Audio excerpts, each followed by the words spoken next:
কলা গাছের কাণ্ড সাধারণত ফেলে দেওয়া হয়, কিন্তু সেই ফেলে দেওয়া কাণ্ডই এখন মূল্যবান সম্পদ। দেশীয় প্রযুক্তি ব্যবহার করে কলা গাছের কাণ্ড থেকে উন্নত মানের সুতা তৈরি করছেন জয়পুরহাটের এক তরুণ উদ্যোক্তা, যার পণ্যের চাহিদা তৈরি হয়েছে দেশ ছাড়িয়ে বিদেশেও। জয়পুরহাটের পাঁচবিবি পৌরসভার গণেশপুর গ্রামের বাসিন্দা রিজভী দিনমজুর পরিবারের সন্তান হয়েও থেমে থাকেননি তিনি। কিছু করার চিন্তা থেকেই শুরু করেন কলা গাছের কাণ্ড থেকে ফাইবার বা সুতা তৈরির উদ্যোগ। স্থানীয় বিভিন্ন কলাবাগান থেকে ফেলে দেওয়া কাণ্ড সংগ্রহ করে বাড়িতে নিয়ে আসেন তিনি। এরপর কাণ্ডগুলো মাঝখান থেকে কেটে বিশেষ মেশিনে প্রবেশ করানো হয়। মেশিনের মাধ্যমে বেরিয়ে আসে আঁশযুক্ত ফাইবার। পরে সেই ফাইবার পানিতে ধুয়ে রোদে শুকানো হলে তা সুতা হিসেবে বিক্রির উপযোগী হয়ে ওঠে।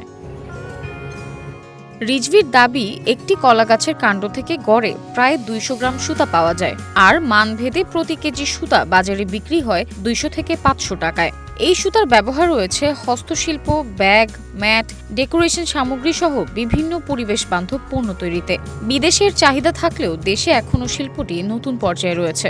একদিন হঠাৎ দেখি ইউটিউবে যে নিউ ভাই ইঞ্জিনিয়ারিং ওয়ার্কশপ ওরা এটা নিয়ে কাজ করতেছে, তখন ওখানে আমার আগ্রহ বাড়ে। বিভিন্ন জায়গায় রিসার্চ করার পর বাবাকে বলি, বাসায় জানাই। বাসা থেকে আশানুরূপ ছাড়া পেয়ে আমি ওখান থেকে মেশিনটা আনার পরে যে প্রথম 3-4 জন লোক নিয়ে কাজ করতেছিলাম, এখন একটু লোক বাড়াই দিয়েছি। সরকারি পৃষ্ঠপোষকতা ও প্রযুক্তিগত সহায়তা পেলে সরাসরি বিদেশে রপ্তানির সুযোগ তৈরি হবে বলেও মনে করেন এই তরুণ উদ্যোক্তা। এখন আমরা চাই যেন আমাদের এই সেক্টরটা, আমাদের মালগুলা কাজে লাগে, আমাদের ফাইবারগুলা মূল্যবান ফাইবার। এটা অন্যান্য দেশে মূল্যবান সম্পদ, কিন্তু আমাদের দেশে অবহেলায় অযত্নে পড়ে আছে। আমরা চাচ্ছি যে আমাদের রপ্তানি সংযোগটা যেন আপাতত গড়ে ওঠে।